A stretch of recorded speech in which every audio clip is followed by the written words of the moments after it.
Se você for um frouxo, alguém que se deixa abater de maneira muito significativa ante qualquer encontro ou acidente entristecedor, você não poderá ter uma vida boa.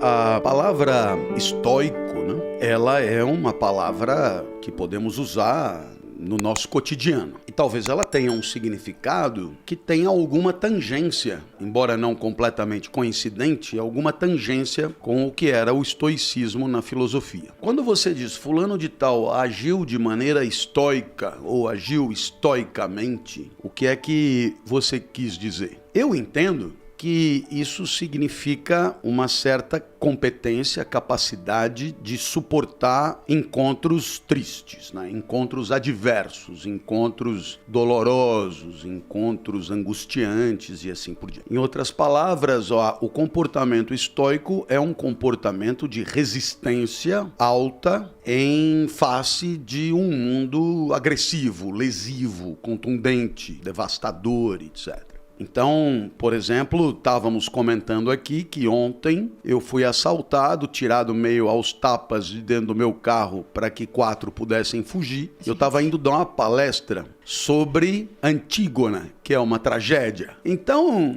aí eu podia ter voltado para casa, né? Pô, eu terminei no chão da rua e podia ter concluído que não tinha condição de dar aula. Mas não, né? Peguei o carro, peguei o táxi que estava atrás, que viu tudo, ficou feliz da vida que arrumou um cliente tão necessitado assim, me levou até o lugar da aula, eu cheguei lá e dei a aula como se nada tivesse acontecido. É um exemplo de um comportamento estoico, um comportamento que mostrou uma certa resistência ante o infortúnio, ante acidentes entristecedores, né? Bom, então, digamos que isso seja para o senso comum. Claro está que quando você fala do estoicismo, você tem essa palavra estoico mais o famoso ismo. E eu entendo que toda vez que tem o ismo, nós estamos diante um conjunto de pessoas que pensa parecido e que coloca aquilo que vem antes como valor principal ou como um valor de destaque importante. Então vamos lá.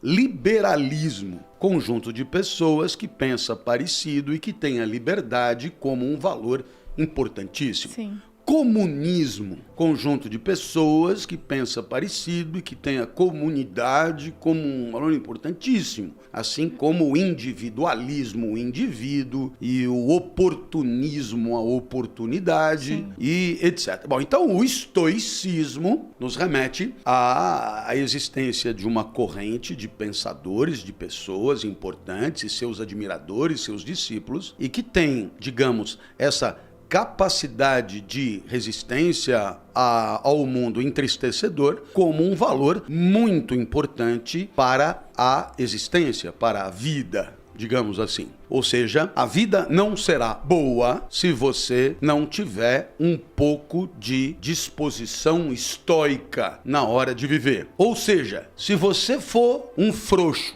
alguém que se deixa abater de maneira muito significativa ante qualquer encontro ou acidente entristecedor, você não poderá ter uma vida boa. A vida boa pressupõe essa capacidade de encarar a adversidade e, embora o afeto sempre exista, você superá-lo, suportá-lo e seguir adiante, digamos, na busca de um propósito, na defesa dos teus ideais e assim por diante. Então eu acho que esse, digamos, é a primeira ideia, a mais elementar que nós poderíamos dizer.